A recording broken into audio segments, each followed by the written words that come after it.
Look around you. Right now, on this tiny, fragile world we call home, a symphony is playing. In the heart of Rio de Janeiro, drums pound, millions dance, a kaleidoscope of feathers and color. At the same moment, in the quiet solitude of a Kyoto temple, a monk meticulously rakes patterns into a gravel garden, a silent meditation on impermanence. Far above, in the sterile silence of the International Space Station, an astronaut gazes down at the swirling clouds and city lights, a solitary human tethered to an outpost of science, a beacon of our relentless curiosity. From the bustling markets of Marrakesh to the frozen expanses of Antarctica, our species is engaged in a breathtaking variety of activities. We are a species of builders and dreamers, of lovers and fighters. Consider the sheer range of our endeavors. A child in Mumbai learns the intricate footwork of a classical dance, her movements telling stories thousands of years old. A team of engineers in California meticulously assembles the components of a rocket destined for Mars, their calculations a testament to our desire to reach beyond our terrestrial cradle. A family gathers around a fire in the Kalahari, their voices rising and falling as they share stories under a blanket of stars, the same stars that guided their ancestors. Every one of these moments is a unique note in the grand, chaotic, beautiful music of humanity. The diversity is staggering, almost overwhelming. We speak thousands of different languages, each a unique map of a culture's reality. We build homes of mud, of glass, of ice, and of steel.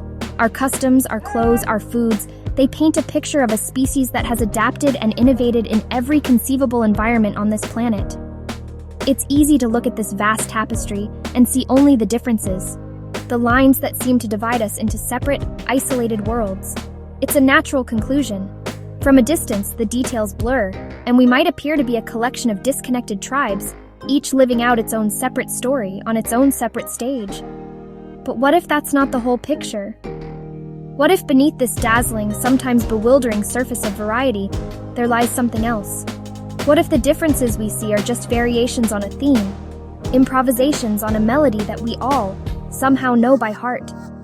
Could it be that the dancer in Rio, the monk in Kyoto, the astronaut in orbit, and the storyteller in the Kalahari are all playing different instruments in the same cosmic orchestra?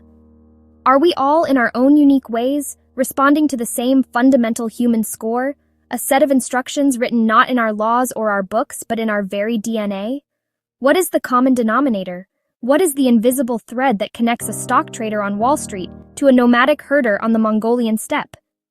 This is one of the most profound questions we can ask about ourselves. It's a question that sends us on a journey, not just across the globe, but deep into the very essence of what it means to be human. We are a search for answers, a species defined by its curiosity. And when we turn that curiosity back on ourselves, we begin to uncover a remarkable truth. We start to see the patterns, the echoes, the reflections of ourselves in the most unexpected of places. Imagine you could watch all of humanity at once, a celestial observer with a view of our entire planet. You would see us celebrating births with joy and ritual, whether in a high-tech hospital in Zurich or a humble village hut in the Amazon.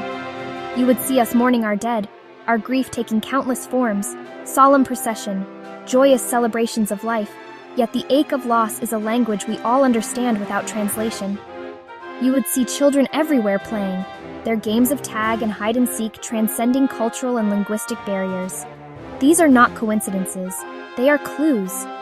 These clues point to something extraordinary, a set of shared behaviors, social structures, and ways of thinking that are found in every known human society, past and present.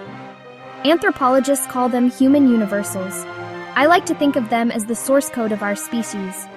They are the fundamental operating system that runs in the background of every culture on Earth.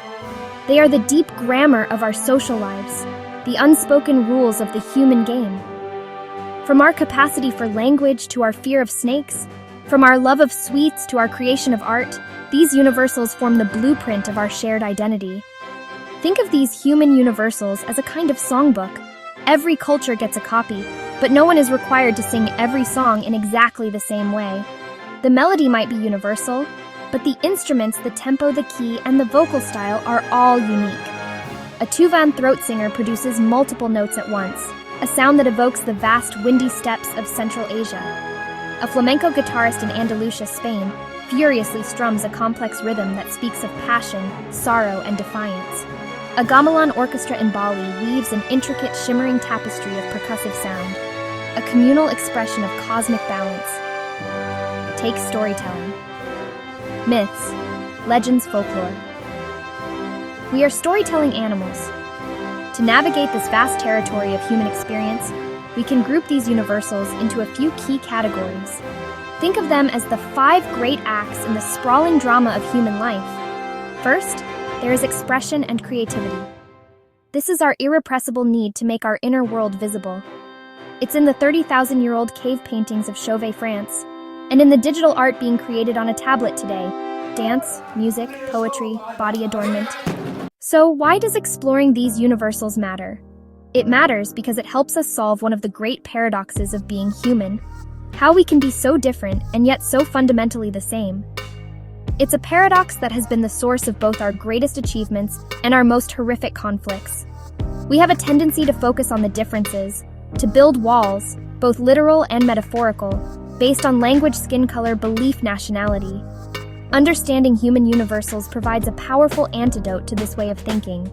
It gives us a scientific basis for empathy. When you learn that the capacity for empathy itself is a human universal, or that a smile is recognized as a sign of friendliness in every corner of the world, it becomes a little harder to dehumanize someone from a different background.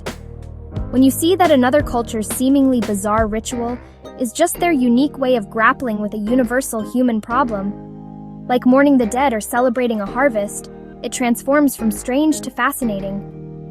It builds a bridge of understanding. The universals are the canvas. The individual cultures are the vibrant, unique paintings. Knowing that every culture paints doesn't make any single painting less special. It makes the entire gallery of human expression more magnificent.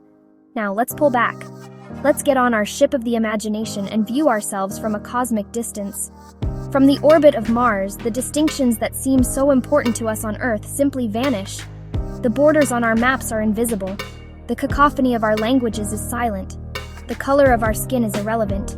Americans, Russians, Christians, Muslims, rich, poor. You see one thing: a single species, huddled together on a small blue and white marble, adrift in an immense cosmic ocean. You see humanity.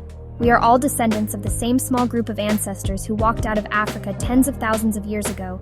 We are all made of stardust, forged in the hearts of dying stars billions of years before our sun was born. The laws of physics that govern our bodies and our world are the same laws that operate in the most distant galaxies. We are, in the most literal sense, a way for the cosmos to know itself. This is just the beginning. We've taken a quick flight over the vast landscape of our shared humanity, but the real adventure lies in exploring the territory on the ground. This journey we are embarking on is an invitation. It's an invitation to be a detective, to look for the clues of our commonality in your own life and in the world around you.